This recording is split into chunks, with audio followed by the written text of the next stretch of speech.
Good evening, folks. Good evening. Are we all awake here? Yes. We have a very interesting speaker today. Normally, we do a lot of sessions with tech entrepreneurs and so on, and then we as TiE must look at entrepreneurship as a much broader than the tech world altogether. Because while everything is tech enabled and digital today, it is areas like today we're going to talk about a very interesting area called agriculture. As you all know, that Indian agricultural productivity has been stuck in 1970s. There are a few startups that we come across, but really very few. So we thought we will bring a person with deep expertise in the agriculture, who is a scientist and has worked in agriculture for over 50 years approximately. So I'm looking forward to the questions and answers from all of you. I won't go through Dr. Tikoo's introduction again, because you all read it multiple times in the emails that you got. So I'm going to go ahead and get directly started in the discussion. And along the way, we will engage Dr. Tikoo, and I'm sure you people have interesting questions to ask him and engage him in. So with that, they're working out. So with that, let me just get started. If I may request you, Dr. Tikoo, first of all, thank you so much for making the time for being here this evening. Thank you for having me. It is a very, very interesting topic for us. And of course, the new area that we are trying to get as TiE, as you heard, TiE's motto is to build entrepreneurship and foster entrepreneurship. So we need entrepreneurship beyond the tech, or maybe where tech makes a real difference to the real world. And I know you use a lot of technology in your area. So just to get started, if we just to level set the playing field a little bit, if you would just give us quickly your, in few sentences, your background, where did you study, what did you do in terms of where did you do doctorate, and how did you end up where you are today? If you could just, and then we'll get into the meat of the discussion, just to get a little start here.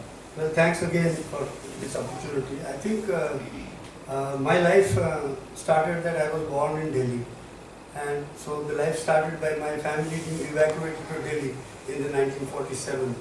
You must be hearing these days about the Kashmir Pandits exodus. So I am also, my family, they went in. So I was born in Delhi. My education was then, my father decided to go back after 5 years to Sindh.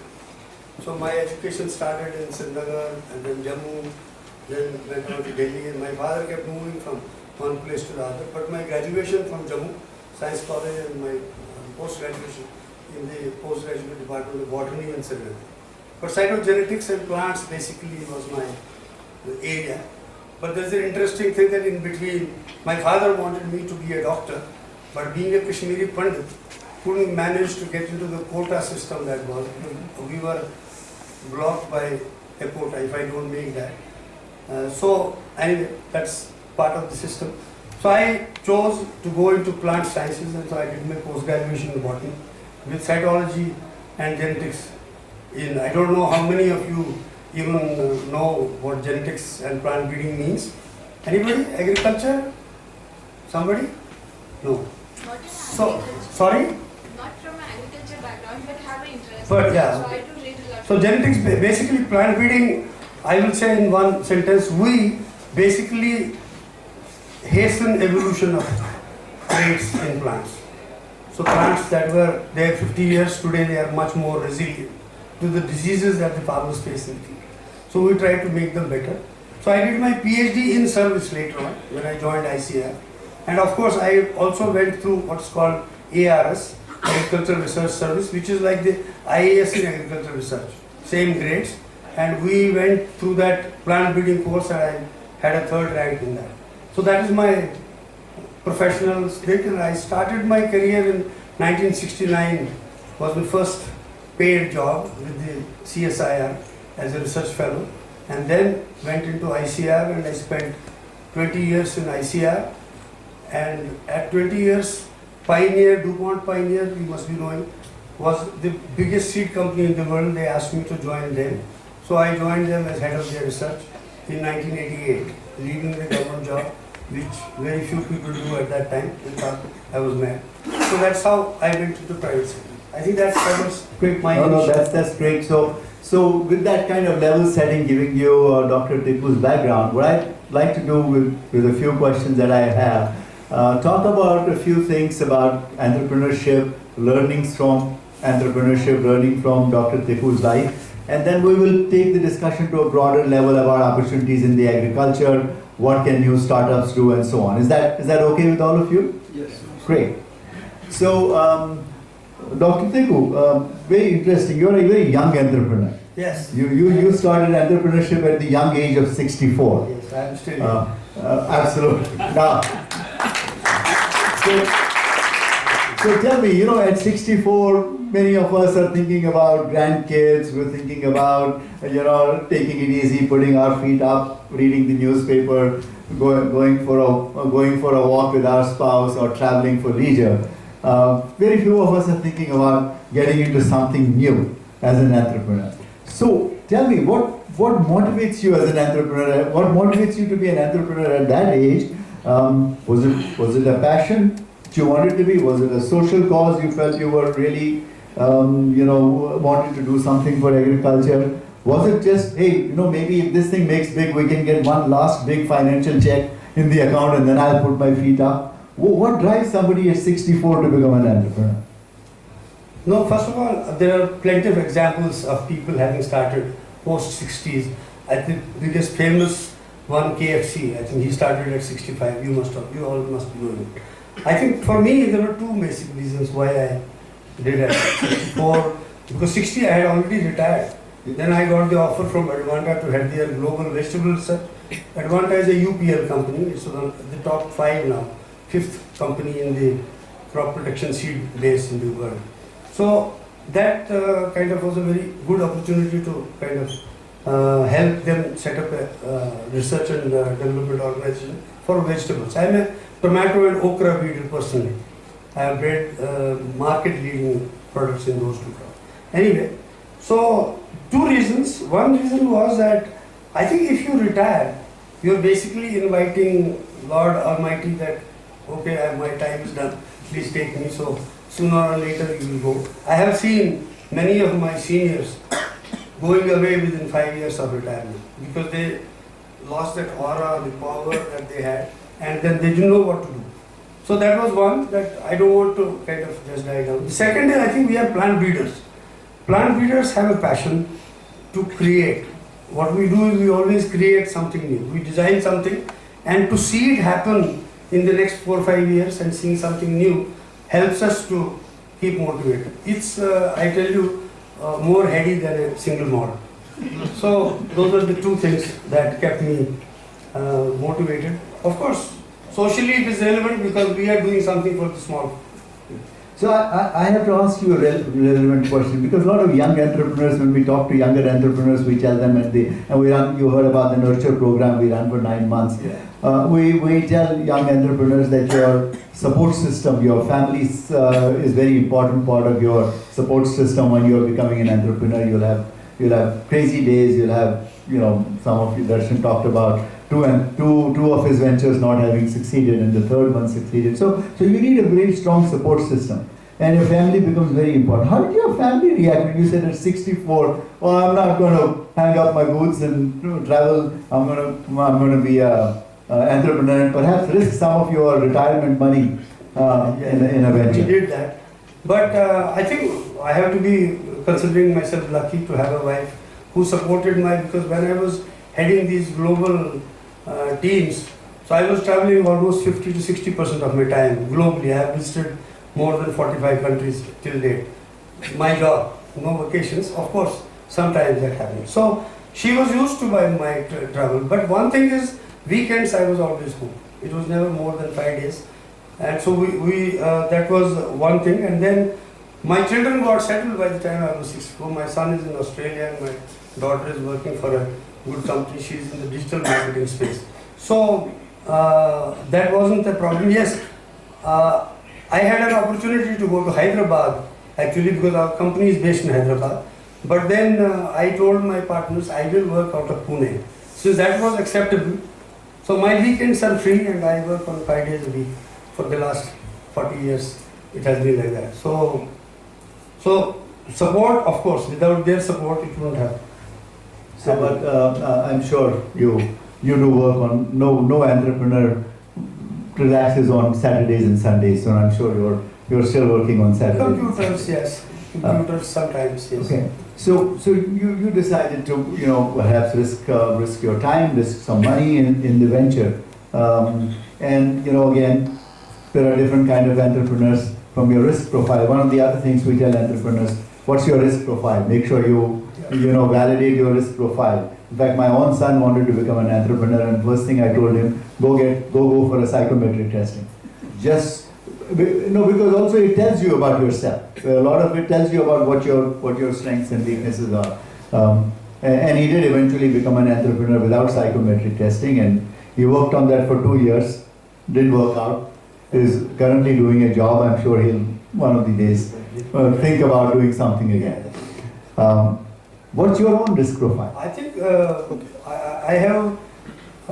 I'm one. I think in a way a trailblazer in the government area, because I was the first one in the Indian Council of Agricultural Research to leave a very senior position and join private sector. DuPont Pioneers job to head the vegetable research here in India. So at 40, I did my first move. And I remember me and my wife talking, and I said, what they are asking me to do, I know what I have to do. Because I had already been successful developing market-leading varieties even from the government. At one time, my tomatoes were 50% of the market.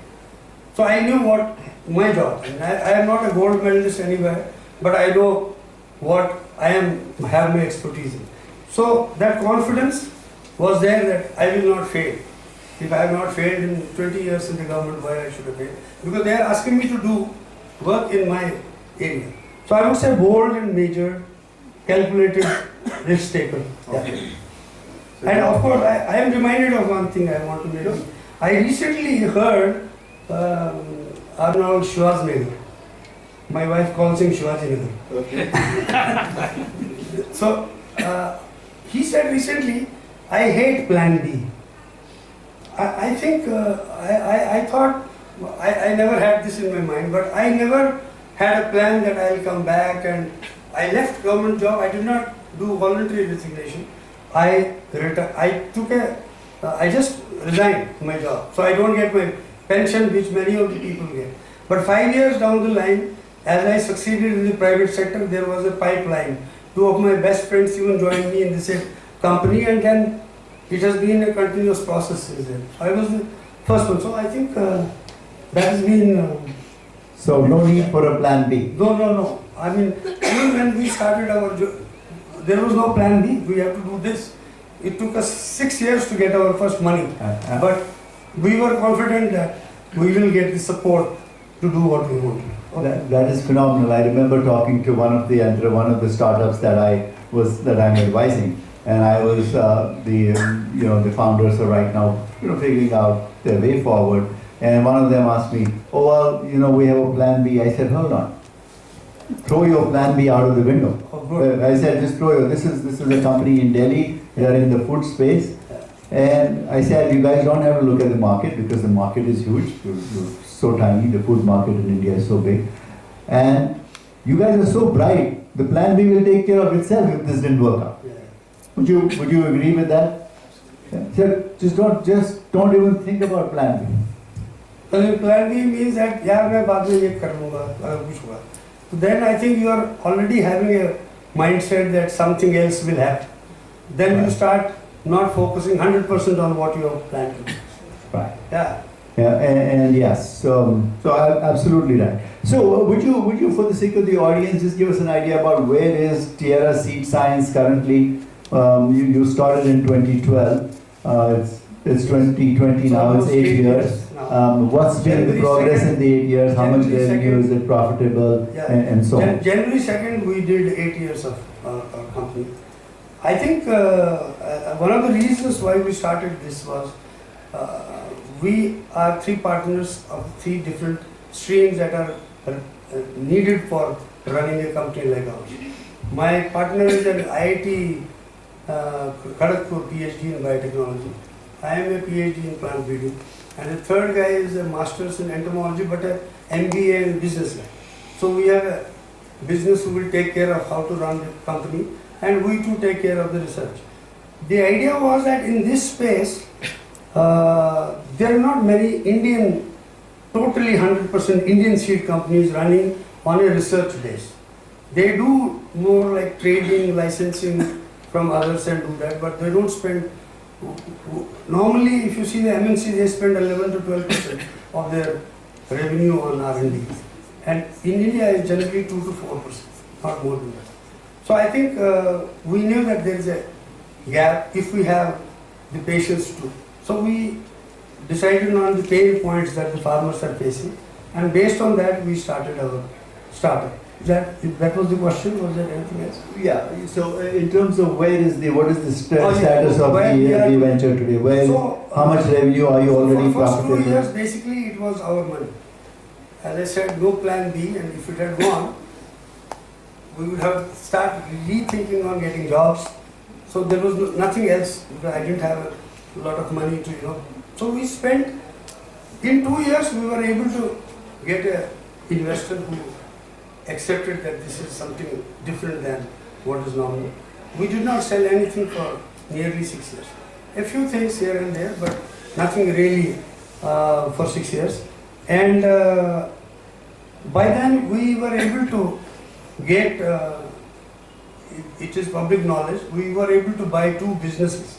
One is the cotton business of Monsanto, because they didn't want to stay in that business in India. And Pioneer also didn't want to stay in the cotton business, because it's kind of a business that's more internal to India. They didn't have the expertise also in that area. So we were able to buy their business. That was totally about 70-80 crores worth of business. So in 2017-18 we did pass the, last year we did 100 crores. So we were able to, we have about 200 employees now, close to. And we have out of that 36 people who are in R&D, out of which 10 are PhDs and the rest are masters in agricultural different fields and BScs. And then we have a COO who runs the operations, and we have a vice president for supply chain. So those people, and today the company, I would say, become a serious seed company, and it's totally Indian. There is no foreign investment, which gives us an advantage in getting germplasm from the government. They are willing to give us the germplasm. So, we have stayed an Indian company, and I think we should be in 5 years known as one of the top 5 seed companies in the country. That's our goal. That's your vision. Yeah. Great. So 6 years, no negligible revenue. Yeah. So you have to be in for the long haul Yes. as an entrepreneur, Yeah. and ability to pivot. The ability to look at the opportunity. They found Monsanto didn't want to be in the cotton seeds business. Yeah. You have to look for. Found an opportunity, grabbed it. Also found an investor at the right time after 2 years. So those are great lessons for entrepreneurs who are planning their journeys on. Don't lose hope. Keep doing what you are doing, and if you have done it sincerely, I think you will succeed. So tell us about the fundraising. I think you did hear earlier that there are when we talk to entrepreneurs, there are 2 things that we hear the most, particularly the younger entrepreneurs who may be on their first or second venture only. We hear questions about market and customers, and we hear funding. How can we raise funding? How do you guys decide to raise funds, and how did you go about identifying your investor? No, I mean we obviously talked to a lot of people and who were interested, and that was the reason why we have the third partner who is the business guy. He had the right contacts to talk to such people, and basically we were pitching in our what we are doing in terms of research, what products we are going to get. Like I'll give you 2 examples. We had one product on tomato. There is a disease caused through insects in tomato called TOSPO. It's a virus disease. Nobody had any resistance to it, and so we were able to do transfer resistance from a wild species of tomato, which is a 5-gram tomato. 5 grams is the fruit. To transfer it into a 100-gram tomato, it took us 6 years. So we were able to convince him that why it will take 6 years. But once we start selling that, it's a 350 crore business annually in tomato. And the seedlings of those in the market are worth around 500 crores. Because you have to sell seedlings nowadays. Seedling, that's an opportunity of business in this area. So, able to convince him, probably our reputation helped because we have been in the industry for the last so many years. So that helped them to convince. The other was we are building into a mechanized harvestable cotton. See what happens is cotton laborer used to get for 5 rupees a kilo to harvest cotton. Today you have to pay 14 rupees and you don't get the labor. We only say that India is cheap labor, but you don't get now because they want to go into industry. That is one big problem in India, that we don't have enough farm automation. So we have a genotype that is once over harvest. All the, see, this kind of lecture should have slides. All the bowls come at the same time. And we work with John Deere company to be able to show that it can be. But now those tractors are still not available. It takes still 2-3 years for those actual thing to happen by mechanical harvesting. But today farmer is happy to harvest them in 1 or 2 times. So he doesn't have to spend that much labor as with the multiple picking 6 times or 4 times cotton. So that's how. So I think he was able to convince the investor with what we were trying to do. Right. And you have a single investor. Is that? Now we have a single investor. You have a single investor. Okay. Other than the equity that the founders hold. Yes, we 3 of us hold equity, and of course against equity only he has invested. Right. So that gets me to talking about the founders. You have 3 founders. We always talk about what's the optimal number of founders for a new company. In your view, is 3 the right number? Yeah, I think more than 3 would be tough because, okay. And I think 2 things are important. One, domain expertise. It's very, very important. If you don't have domain expertise, then you will be just climbing a wall. So we had 3, as I said earlier. We had one because we use genetics, which is my subject, genetics plant breeding. We use biotechnology. Biotechnology is for technology to help us quicken the process of transferring traits, not GM. Transferring traits, that's a separate idea. The third is the myth. So we had the domain expertise. Second, we knew each other. So it was not like an arranged marriage that we met first and then have to know each other for the next 3 years. We knew each other in the industry, and 2 of us were in the same company for 5 years before. But when you came together, did you formally talk about the complementary skills 3 of you have, or did it just happen? Thanks to CCD. Okay. 6 months of weekly, once or twice, we used to sit for a coffee and have discussion on what to do. That's an advertisement for cafe coffee day, huh? Honest, they don't bother you. You can keep having your coffee and keep talking. Luckily, many of them don't have that music blaring. So you were able to have a chat and discuss whether to do this or that. Because one thing is we could have gone into business and straight away started earning money. But in the profitability of that business is like you get 20% margin, but it cannot sustain because everybody is selling the same thing. So you have to create something innovative and new so that it can get a market. I have that expertise from my background in Syngenta. We created a segment in tomato which was not there. A segment in tomato was summer tomato. That needed resistance to a virus called TLCV, yellow leaf curl virus. It's again transmitted by insects. So we were able to produce heat tolerant virus resistant tomato. It's called Abhinav, and it became the benchmark in the industry. That time tomatoes for the normal were sold at about 20 to 30,000 rupees per kilo seed. This was sold initially at 55,000. Today it's about a lakh in that segment. So a new segment. So innovation is the key. So you have to find new traits, You have to find new areas to segment the market and get. So you can't go and bait chal that ye bhi hamara bhi hai. So that will not work. You have to develop something that is not with the market. And it helps the farmer. See, farmer used to get normally in the summer 10 rupees at farm gate for that segment. तो उसको minimum 25-30 ton he gets from an acre. Even 20 tons, 10 rupees, he is making 2 lakhs. But he is not spending more than 25 to 30,000 per acre for his cultivation. So I will stay with these founders for a couple of more minutes here. So you had all these conversations at the CCD with each other and decided to get into the business. At what point did you guys realize that you have complementary skills that are valuable for the business? Well, during those chat sessions. And did you actually formally talk about what each one brings? Yes. You did. Because see, like he is director biotechnology and director breeding, and the other guy is MD. Great. You let him run the business. So he will take care of supply chain and all. But we consult each other.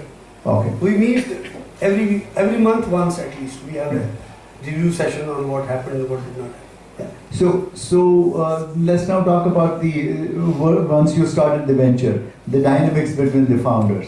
You have 3 founders, you have 3 different cultural backgrounds. One's a Kashmiri, other is a Bengali, the third is a Telugu. Come from different backgrounds. How do you resolve conflicts? How does the culture play in the way you resolve conflicts among the 3? I'm sure you guys don't agree on everything. I think What kind of conflicts arise and how do you address them?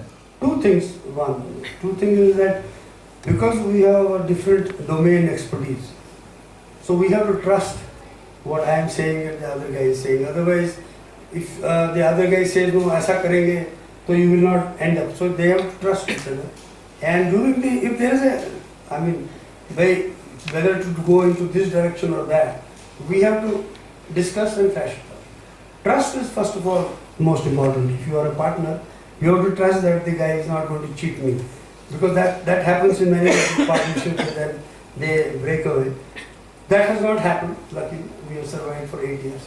Plus, we did 3 vacations on our expense, not on the company's expense. We went for vacations with the family.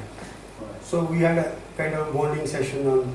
So we don't only talk to each other about business and also about our children, what we do. So some kind of relationship has to be built to that. And again, not interfering too much into the other space. So mutual respect for each one's. Mutual respect. But those personal relationships are Definitely very important too. Plus, I think that 2 of us worked in the multinationals, traveled quite a lot. So we had worked with all kinds of. And my life, I speak about 8 languages because I have stayed in. I've spoken. I don't write and read it. But wherever I went, I was 4 years in Seoul. I picked up reading and writing Korean. It's easier than speaking because it's the same alphabets, 11 consonants, 12 vowels and 13 consonants. Same alphabets. So that helps because you know the cultures of different. So Mr. Tikoo, I have a little beef to pick with you here. Yes. You're talking about diversity. Your 3 founders are diversity. I looked at your company. You have about 200 employees, but there are hardly any women employees. Why would you not employ more women? I knew that was coming. I think two reasons. One, in our space, how many ladies would you find who will go to the field and work for 4 and 5 hours with the plants? Because our job is in the research, I still go and spend 3-4 hours in the field running through the plants because I know what to select and what not to select. So you need to work in the field with your hands sometimes. And secondly, you don't find, as I said, in this hall, how many have studied agriculture? Nobody. Agriculture used to be a profession that people chose because they didn't get into medical or engineering. It's high time that younger guys went. It's difficult to find a plant breeder or nowadays you can find some manage. There's an agricultural management institute in Hyderabad. It's called Manage. There you find some girls who are into marketing. So some marketing space. So we have some girls in the marketing space. But in the field, selling and going into the farmer's field and going to meet distributors. We are not finding a lot of, so that's why they are not there. But in our office space I don't- and in research in the lab. I would say I disagree with you. I don't think there are not enough botanists Not botanists. or breeders who study biotech, We don't need biotech guys. We need hardcore people who can travel through buses and etc. to the fields and do selling. So Right. selling is not, you can be from BSc AG. In BSc AG now I see 30 to 40% are girls. So maybe in 4 or 5 years, but they have to be ready to travel almost like 70%.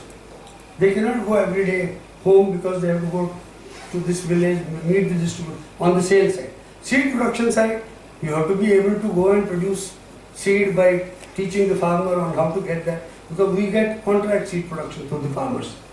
And then you have to train the farmers on doing that job.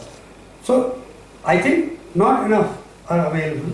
In the research on biotech, we do find, but unfortunately government does not allow you to, I mean, it doesn't help us to invest into the GMO field because government is stopped from Oh, we'll talk about that in a moment. So I'm just going to pause here. I'm just now going to take the discussion to the broader area of agriculture, opportunities in the agriculture for entrepreneurship. Does anybody have a question, burning question, to talk about Dr. Tikoo's story of entrepreneurship, what he's done so far? We can take that question now. Yes, sir. I didn't get it out from the Where conversation. are you generating? I didn't get that from the conversation. What's your market size in your products and what's your market share? You see, seed industry in India is around $2 billion worth total in India. But in individual crop wise, like cotton seed business annually is about 6,000 crores. And what's your Tomato is about 350 crores. We are, as I said, we are just 100 crores today in a $2 billion industry. But you can understand that 50% of that is organized, the rest is unorganized, around that. So, as percentage, we won't be too much, but if we get into about 500 crores in 5, 6 years, 7 years, it will become sizable. Just one clarification on the same thing. When you look at the seeds industry being $2 billion, does it include people saving seed on their crop and using that? That's not part I of am the talking of the hybrid seed business, which is from about 90% in some crops to maybe in 30%. Because many of the seed, saved and those kind of OP, we call that the OP market, Right. open pollinated market, which can be saved and sown again. Some people do that business also, they can, because they don't have to do any research, they just produce and multiply. That does not come under this because we cannot do business and then farmer saves the seeds and doesn't. They have to come back to us. So the point is, you see, I'll give you an example. Right. Pulses. We are lower than Myanmar in producing pulse yields per acre. Why? Because private sector will not touch it. Why? Because it takes us 3 to 4 crores a year in some crops, 1 crore a year to do research on 1 or 2 segments of a crop. So after 5 years, if you don't, you are not able to sell the seed, where do you get the, I don't get funding from any government. So we don't get into OP business. OP business is a lot of business. There's a lot of business in OPs, in like pulses, soybean, groundnut, they're all OP business. Yeah. I think we already seem to have jumped into the next area.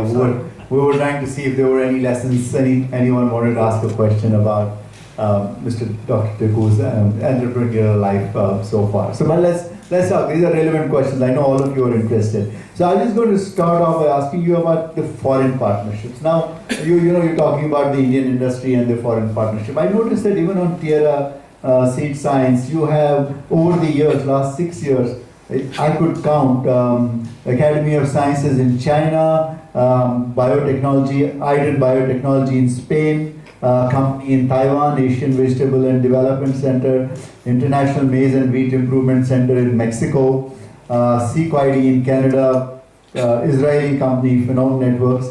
So you signed a number of these partnerships, and yet we are talking about India.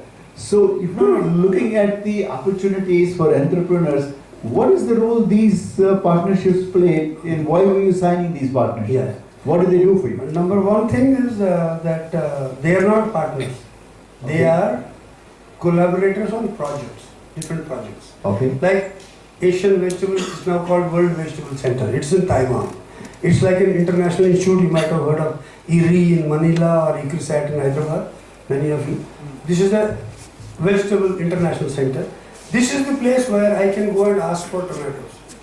I can ask for chilies or for me, for us important was tomatoes because that is where we get the raw material. You know, the raw material to then put into our research and transfer those traits into marketable products. So I was a member even when I was in Syngenta or PiE, we were members of that. So they have a consortium where private sector can partner them by putting we put about $8,000-10,000 annually into their kitty. Every year in May they call us to see their products in the field and talk to us about what they have done. They also take our inputs to put it into their research. So we get raw material which is important for us. Cornell University, same, tomatoes. I was able to get insect resistant tomatoes. So it will take 10 years before that comes. So we have to have these collaborations. CIMIT is the basic place that is in Mexico. It's maize. So they have a unit in Hyderabad also. So they give us the maize germplasm. I don't know, the breeders have to have germplasm. Germplasm means that it's tomato 5 gram, but in the market we need 100 grams. There is a resistance to maize leaf blight and some, but the cob size is very small. So we have to transfer that resistance to. So that is what our expertise is, that we transfer those traits by crossing it with the commercial stuff and then select in the next progenies the material that we want. And we basically are in the business of developing the two parents that become parents of a commercial hybrid. And that development of parents initially used to take 15 years, then to 10 years, then to 7 years. Just last 2 years, now we can do it in 4 years because of the technology. We also use a lot of technology. So that actually takes me to the next question. You know, you tied up with all of these different research institutes on projects around the world. There's also a lot of suspicion in India about some of these organizations. A lot of it is centered around genetic modification of seeds. Now there are multiple views. There are people in the world that feel that if we hadn't done genetic modification, if we hadn't been able to do GMO seeds, we would not been able to feed the world. The world would have had a lot of starvation. Yet in India, there are a lot of restrictions on genetic modification. What are your views on GMO seeds and crops? And what's the state of technology? And what do you think is the opportunity or the future in India? So I will first, the GMO, I'll just say if we didn't have GMO, we would not have cotton today in the country. Today 99% of cotton acreage in India is GMO. Why? Because that helps us control the cotton bollworm. And the bollworm just completely takes away your crop. And it is a minor piece of genetics that has gone into the whole genome of the crop. And all kinds of stringent tests have been done to see whether it harms human beings if they eat. Cattle test, monkey, all kinds of tests are there. There's a very strict regulation. And it took 8 to 10 years for Monsanto to get it approved in 2003, I think they were the first. But still government was not approving, and then somebody opened it up by illegally putting in Gujarat. Gujaratis are very business savvy. So they put it in the field, and then the government was forced by the farmers that we cannot grow things without that. So you see, like our yields in cotton, even today, even after the GMOs, is 550 kg lint per hectare, lint. Whereas Brazil gets something like 1800. Australia gets 1500. Some people get even to 2000. Why? Because they are able to. GMO doesn't do any yield increase. What it does is it saves you from crop losses, which the borers would have eaten away all the borers. You can get 100% crop loss if the infestation of the insect is too high. So GMO, in our opinion, the scientific opinion, even today hundreds of scientists have signed and given to the government that you are basically killing the industry. So much so that I remember I was that time in Advanta, we had to close our GMO lab. 20 scientists were on the road because we couldn't continue. It was very expensive research. They have gone into jobs that is underpaid. Why? Because so the government has to take. You tell me one thing. Does this mean that the Americans, the Brazilians, the Argentinians don't love their citizens and only we love our citizens? How do they love? They have allowed also in the food crops now. Recently, you must have heard of the apples that don't brown after cutting. It's a GMO and it's available to the farmers and food. There is nothing wrong. There is all kinds of testing done. We are saying you do all the tests so that you are sure that it is not harmful. So, in my opinion, there is nothing wrong with GMO. Anybody has a question on that? So are there any fans of organic farming in the audience here? Yeah, I have a small question here. Yeah, she'll give you a mic so everyone can hear. This is a subject. Yeah. We can be taking till midnight. No. I Yeah, have a sorry. small question here. Yeah. See, there was a fruit plate vendor near our office, and we used to get those fruit plates in the afternoon for everybody around, and it became very popular. And one day somebody pointed out that look, this apple after you cut it, it doesn't become brown, so there is some kind of a chemical on that. And then suddenly that guy lost all his business. In 3-4 days, he used to sell about 100 plates to our office.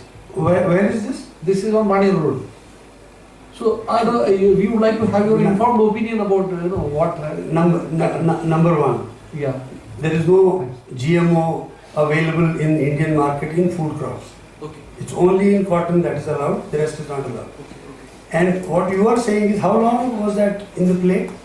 It was about half an hour, 45 Yeah. minutes to be. See, नींबू डाला there है, is- तो नहीं there होता। is- I'll tell you. I don't know. See, there is natural shelf life variability in our products. Like I have tomatoes that can stay on the shelf in a room temperature for 1 month without rotting. These are genes called RIN and NOR. RIN is ripening inhibitor. What it does basically is when the tomato fruits ripen, an enzyme, it's called polygalacturonase, helps in degrading the firmness, which is cellulose, lignin, etc. So that, and ethylene gets evolved, the gas. And because of that, it starts softening and becomes rotten. But if you have the ripening inhibitor gene, which is a natural, it was in the, tomatoes came from Galapagos Islands, South America, to the rest of the world. So those genes are naturally present in the variability. See, like in the nature, they cross, they survive, and survival of the fittest, so they have remained. So these genes can give. Today there are hybrids of tomato in the market. I also produced one when I was in Pioneer and sold it in Turkey and US. It was called Silita, actually by my daughter's name in Turkey, and one was called Lenore in Florida. It is easily 20 to 30 days it will remain on shelf. So you can transport it longer. So today there are melons that can stay for 1.5 months without rotting. So there are natural genes available by which that can happen. So there are apples like Royal Gala, and there is one, they have a little better shelf life after that. One, of course, they are coated with FDA approved wax. So they can stay on the shelf for a longer time. No GMO. Sorry, somebody had. You had another question. Yeah. Go ahead. Okay, so I'll share my personal experience in GMO, if you want to call it. Last 3 months, I have tried to take away wheat from my diet, replaced it with jawar, bajra, whatever, Yes. and I suddenly find myself much healthier than I was. So the assumption I make is that wheat is possibly the heaviest genetically modified crop in the world.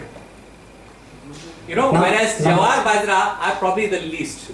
Number one, wheat, there is no GMO anywhere selling in the world today.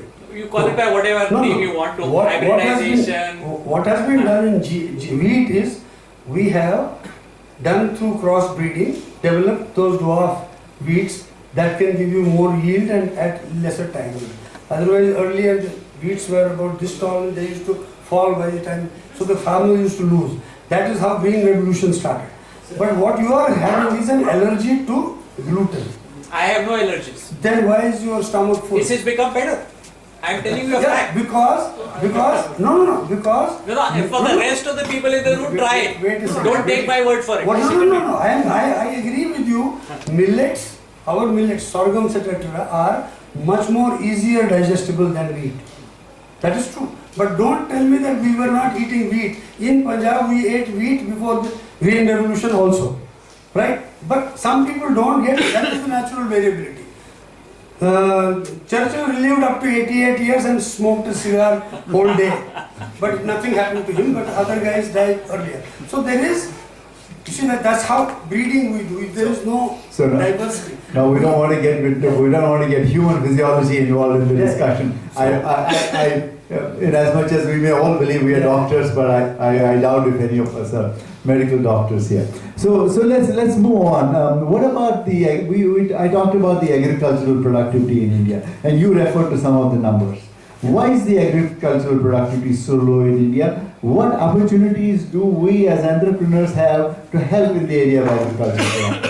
You know, there are opportunities in farm aggregation. What can be done without touching the raw nerve of, the poor farmers are losing their land because the rich farmers are buying. Maybe there are opportunities virtually, you can aggregate farms without taking away the ownership and so on. That's possible with technology today. So would you give your opinion on Number that? one, 80% of our food is produced by small farmers. We call them smallholder farmers. And average, this is national actual data, average holding is 1.1 acre. So it is not an ecosystem which is very productive. They are unable to get the yields that farmers in China or the USA get. We are producing half of what China produces from the same area for all crops, almost all crops. And the reason is that the knowledge transfer to the last mile has not happened because these farmers are away from the city.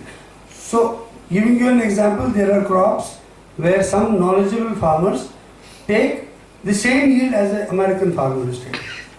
But 10 kilometers away, there is another farmer, same variety, he will get not even 10% of what these guys get. Why? Because neither he has the input resources, neither has the knowledge to, like tomato, it's a very highly technical crop. You have to know how to grow it from seed to. So the problem is that knowledge transfer has not happened. So the agronomic inputs that are needed to get the yields are not available to the last farm. So there is an opportunity. I wish there were extension armies. I know there are some companies, what they are doing is, they have people in 3 states. They have people in the front. They are making farmers to take a picture of the disease and it comes to their headquarters where 200 people are sitting in front of the computers and doing what is called artificial intelligence to compare it with what disease, and then they give them a. But this space needs much better entrepreneurship and a long-term vision. It will not happen in a few years. Somebody who has a 10-year minimum mindset has to get into this space to make it work, because it's a social business, because you have to make the farmer aware on how to, so you have the agronomy transfer and plant protection. There is space, and in this artificial intelligence will help, computers will help, data management will help. Is that enough? No, I can keep on. You can keep going on. I think Darshan has a question right on the topic. No, I can be loud as well. My family business was in fertilizers, which I ran and right from Kashmir till Kanyakumari, right? And you're absolutely right. That is a challenge. On the other side, in the last couple of years, I've been able to see some agri-tech startups that have come through in India, which are trying to tackle two things. One is productivity, and the other is supply chain. Right, on both sides, huge opportunities, and a lot of companies have been funded well.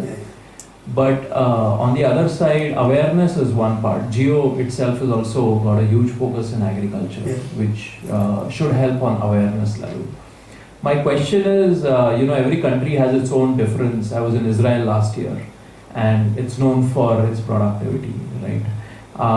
So my question is, given the fact that that India will continue to have maybe 1.1 acreage, maybe that will even split further because they are going to have children.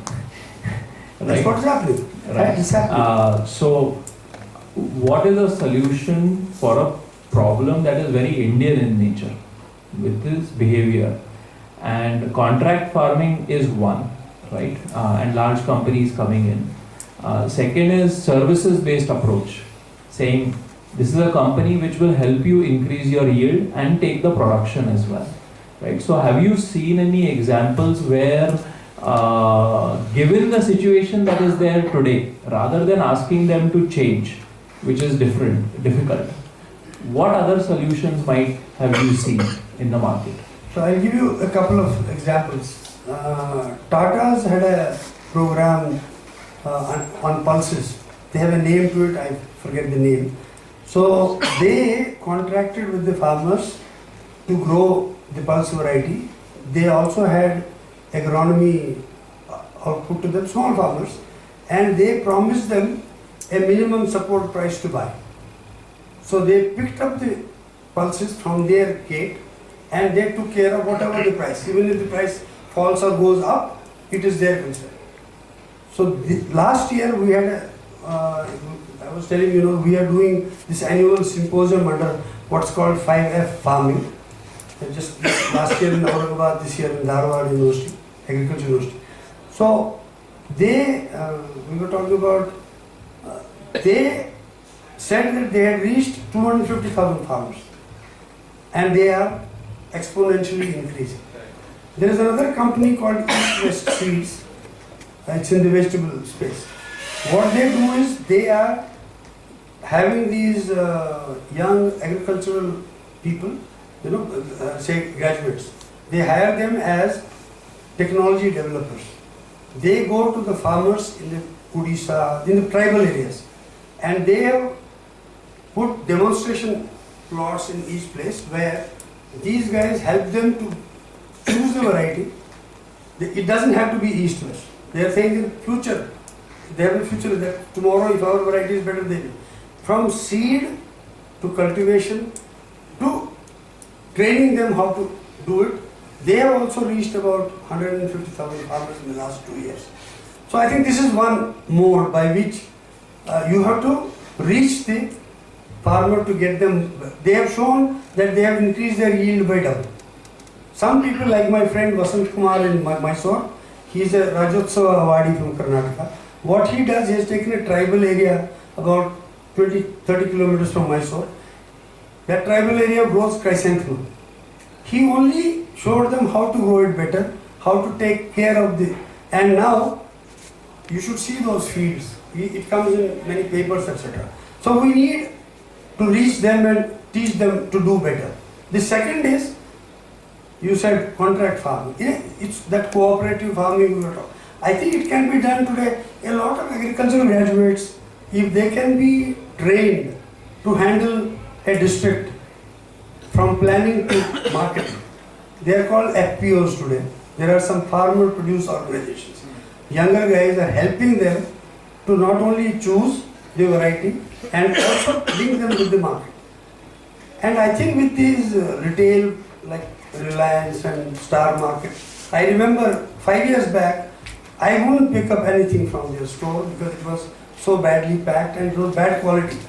Today, if you enter a Star Market, it is reaching the level. So they have understood the supply chain, as you said. I think we have to fix supply chain. If we can fix Amul, you see the highest perishable product is at your door. So there is a cold chain involved. So I think, I'm not a supply chain, I think somebody with this, because it needs complicated brain, you have to fix it through artificial intelligence and make this collect and go to the right market. I think that is an area where some people can put their head together. While you are on the subject, I just ask you to comment on another thing, farm automation, Yes. and where the opportunity is there, Yeah, because yeah. that's the other area where True. the entrepreneurs can work on, because there is this notion in India that you can't do automation because that'll take away jobs. That's The wrong. problem might be elsewhere. So That's could you wrong. talk about that? I think, I don't know how many of you know that in 1950s, almost 55-60% of the people in US were farmers. Today, how many do you think? Just 2%. So they went into developing an industry that will help them to reduce the need of labor for doing the farming.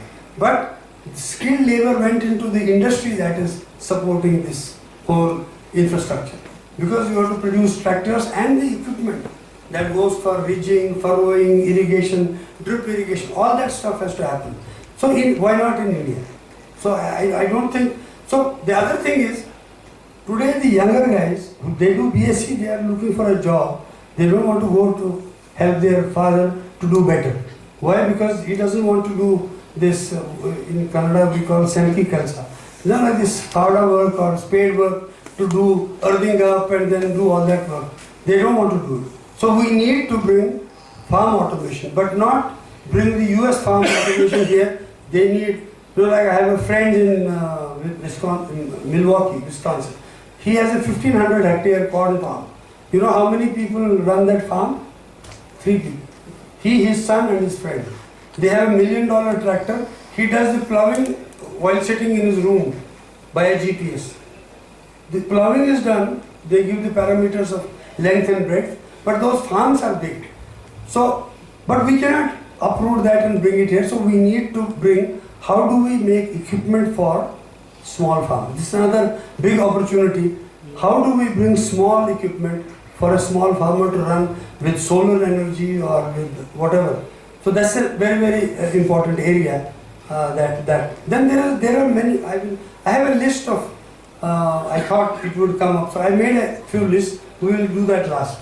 Okay. So does that answer your question? So that's a great opportunity to add the agricultural component on your entrepreneurship program. Developing new entrepreneurs who work in the field To of me, agriculture. that is a big gap, I think. It's a national need. Agriculture is not considered to be the upmarket job. It's considered to be low market. But we don't understand that these clothes and the food we eat, if we don't have that, there is no life on earth, right? We cannot live for 5 days. Yes, sir. Sorry. Okay, someone has a question here. Give him the mic, please. Sir, do you not feeling today is the quality of the food availability in the market? It may be wheat, it may be jawar, yeah, whatever they. The quality of the food is not as equal to the oldest one.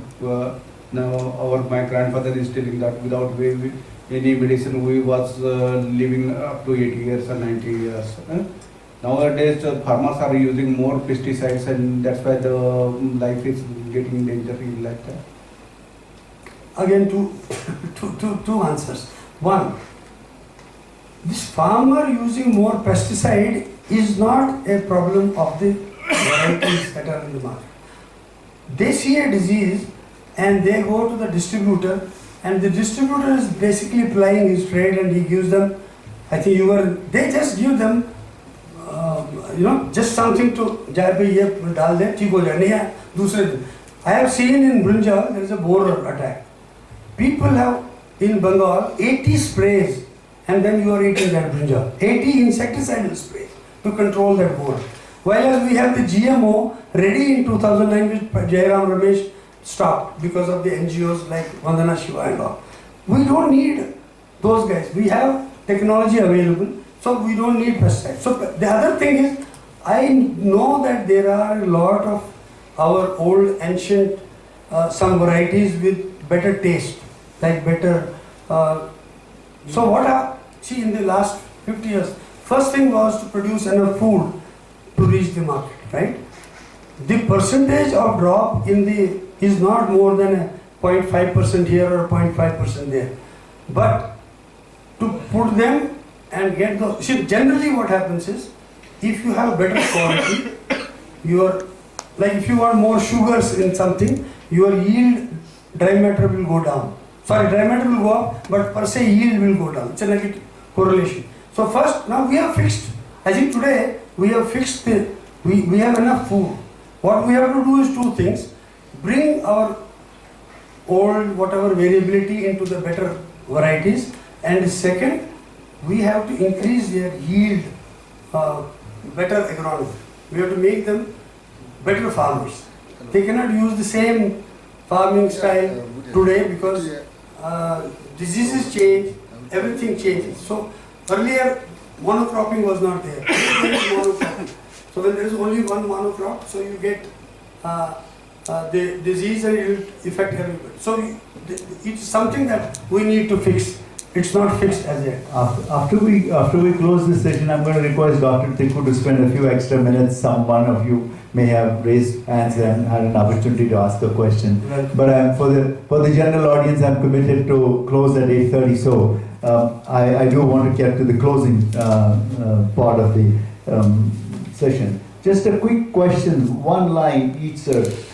You worked in public sector, you worked in the private sector, and you've been an entrepreneur. Could you just give us one line of your learning from each of these, because they are all in many ways complementary? Public sector, I think, having done my ARS there, so it was a place where I learned the first area of knowledge. I was also a teacher those days. Some people have done PhDs and MScs with me. So it was a learning thing about that. But what happens is, second thing, I think two people taught me that ये appointment छोड़ दो, ये agriculture है. One Dr. D.P. Singh and Dr. Mathai. One was a colleague and another was senior. I remember they used to go to their fields and they used to go and sometimes do some ये weed उठा लो या by hand also, not only just because I am senior scientist. So and I remember that I got reinforced when I went to US in '82 on a UNDP assignment. I went to and saw these guys in the shorts, and in the evening they used to look very different, those scientists. In the day they used to come to the field with that and do work like a labor. So I understood dignity of labor during those days. In the private sector, I think I learned the difference between manager and a leader. Okay. I think that was one thing I learned, because management means there are processes set, you get it done. So that's a good manager. Leadership is you bring change. You don't do what is already done. But sometimes it can be bad also, so you have to be very balanced, because I don't want to go to it, but some companies with too much strategy can... What about entrepreneurship? One lesson from entrepreneurship. Never lose hope, I would say. Never lose hope. And believe in yourself, I would say. Great. Things, yeah. Well, before we end, I like to always have a little fun. So we will do a last round. I call it the buzzer round or a quick fire round. I have 9 questions. You have to just answer them in one line, and you will just give us a quick reason. So, just a little fun before we close. So you lived in Korea and you lived in India. You spent a number of years working in Korea. Give us, if you had a choice, which country would you go to live in and work from a startup perspective? Actually, Korea is a wonderful country. Very well developed. I think their highways are better than even in the US. Although 70% is hills, I am amazed at what they have done with that country. Very green and very high quality horticulture. And So is it Korea or India? no, only thing is language. Okay. So I wouldn't be. So I would come back to India, because All right. I know Okay. my country. Cheers for Korea India. was beautiful. Cheers for India. Now, you spend a lot of time working on growing okra. Yes. And then, of course, you talked a lot about tomato. So, do you like okra or do you like tomato? I like okra very. Okay. So okra is a very nutritious crop. I request you all to eat more okra, because It is a crop that has many benefits, and one of them is high fiber. Really keeps you All in right. shape. Great. So there's one learning there. You worked on rice and cotton. Where is the future of India in terms of improving the productivity more, rice or cotton? I think both are two different crops. We have to have both. Because cotton gives you fiber and rice gives you, that's our major food. We cannot live, Indians cannot live.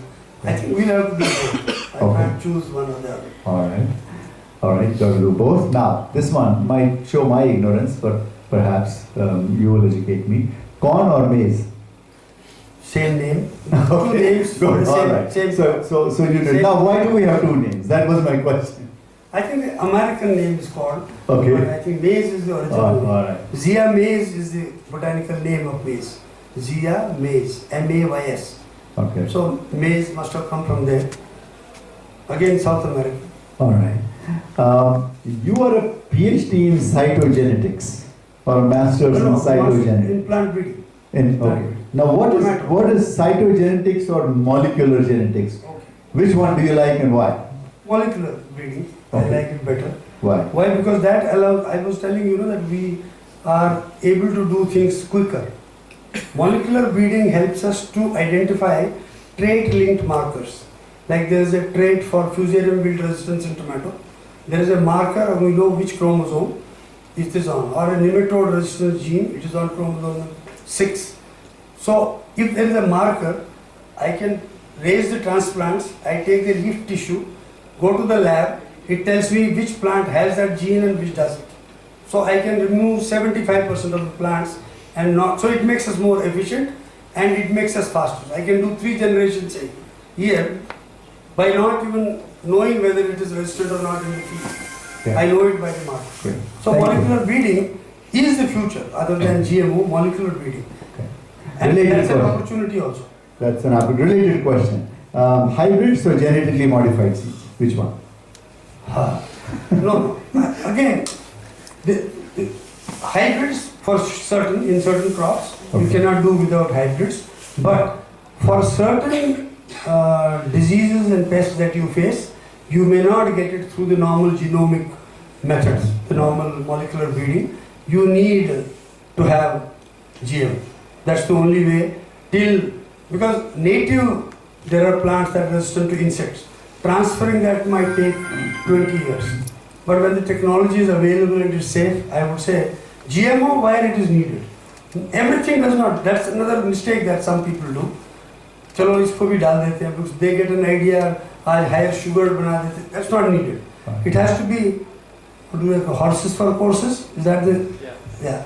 Yeah. You have to have horses for Well, courses. well, those of us who follow, read about the future, we've read that if you live till 2045, you will live forever because they will have figured out how to modify our genes. So just pray you live. The longevity is definitely going to increase. Okay. So you had two mentors that I could read through your biography. You worked a lot with Dr. M.S. Swaminathan, who was the pioneer in Indian agriculture, and you talked about Charles Rick.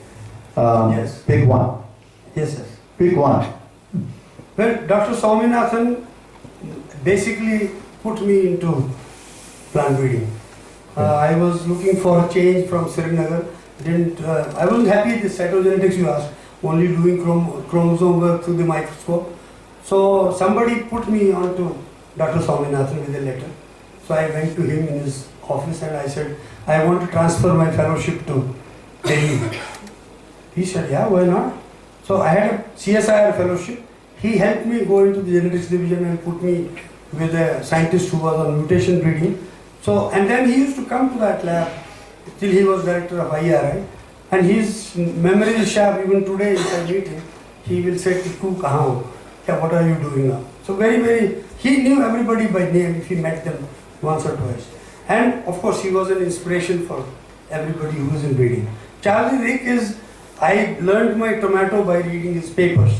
Okay. He is the father of, today if there is tomato breeding going on in the world, it is because of him. He collected these 5 gram, 1 gram tomatoes that are resistant to various diseases and pests from Galapagos Islands, Peru, Okay. and Mexico. He used to go there every year for it, and then took his son with him, and he also became an anthropologist because of his travels with him. He spent 1 month in my lab when I was in the government, and his dedication up to 86, he was in his cycle in UC Davis, go to the office. So that's why probably I'm still working, because he is an inspiration to people who do this kind of work. He was totally dedicated to working with the plants. So, Dr. Tikoo, last but one question, and then we have the last one. You have two partners today, Suresh Atluri and Parthasarathi Bhattacharya. You're going to start your next startup with only one of them. Which one? No. I will not start another startup, that's for sure. That's for sure. Why? Because I have last year started doing, along with a non-profit organization, courses on commercial plant breeding. Like we asked skill development. So I did one course where I was one of the main speakers, and we are doing this annual kind of a conversation, annual conference on 5F farming: fuel, fiber, food, fine chemicals, and all that. Last year we did on genetics, this year we did on profitable agriculture in US Dharwad. So I would spend more time on, also started writing. I wrote yesterday an article and sent it for publication. So more to do with sharing my knowledge, no more. So you're not willing to choose between your two partners. All right. All right. I know it's 8:34. I am 4 minutes over, but I can't help asking this last question to you. You are from Kashmir. Yes. So abrogation of Article 370, good or bad? I think it's good in a way, but I don't know how long it will take for it to really show the results. There will be a lot of resistance. I'm seeing a lot of nodding heads there. On that note, Thank you. I've got to really thank you so much. It has been a pleasure talking to you. I have learned a lot while preparing for this evening, looking at all the information and this conversation. So thank you so much for being here with us.